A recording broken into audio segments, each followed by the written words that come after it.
On the 9-year anniversary since the Wyatt family's debut in WWE, WWE gave us a main event and took it away. Honestly, WWE, for those wondering, there was no cryptic promo on SmackDown, so it does look like it's going to be a Raw exclusive thing. A lot of people were wondering if we'd get one tonight. There's your FYI. But this is things you might have missed, and before we get started, make sure you've hit the like button. And if you are new to the channel, make sure you hit the subscribe button. Now, unfortunately, we can't do this without talking about what's happening all over social media right now and in the real world. The allegations against Vince McMahon continue to stack up today, and I'm putting my voice in there for anything that it counts for. He needs to step aside now.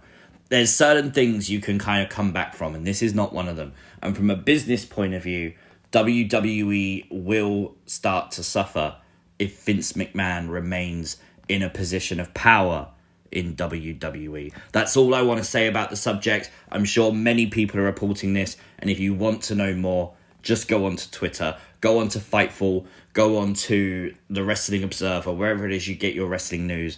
Cultaholic have done a lot of videos on this, and you can stay up to date that way.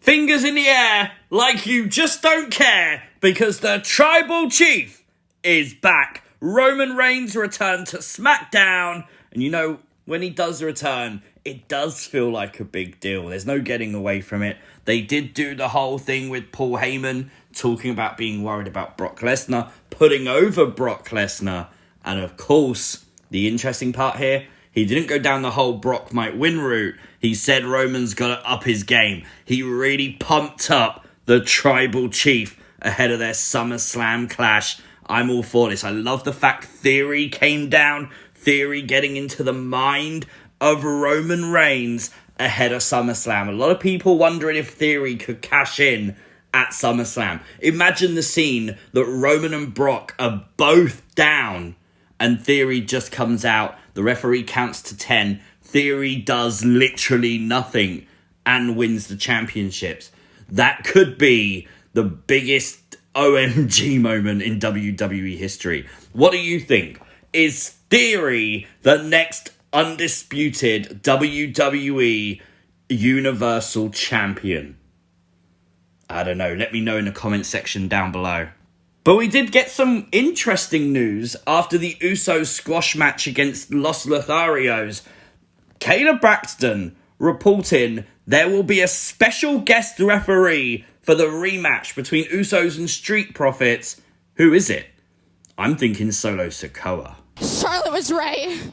And when I come back, I'm gonna be real.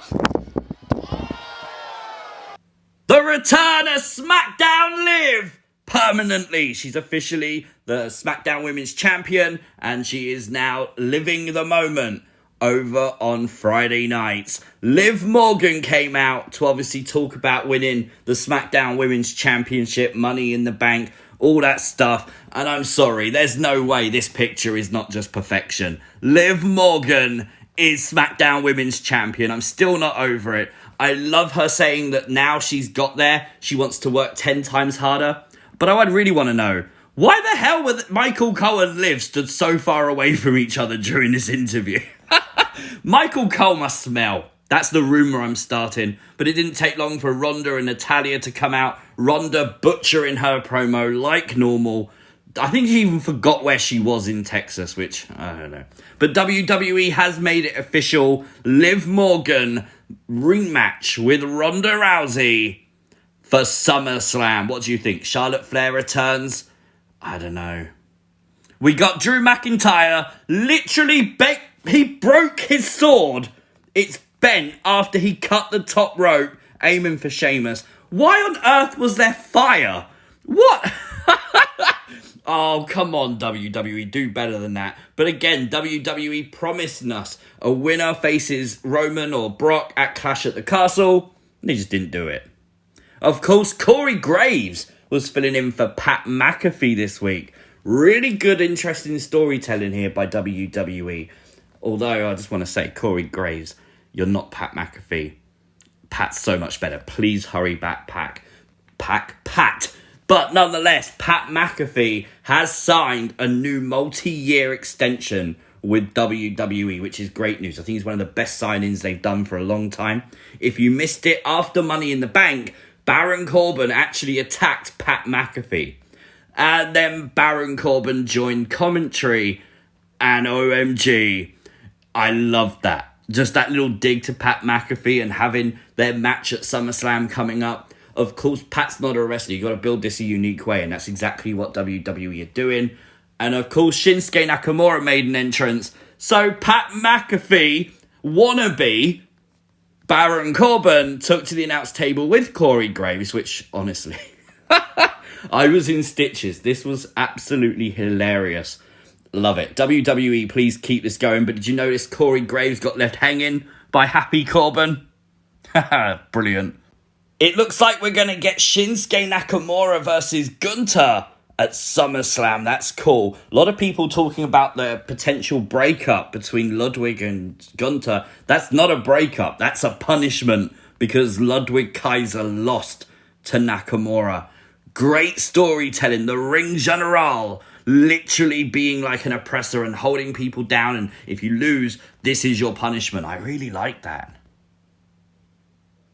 Marseille. Mansoir. Oh boy, this was a thing.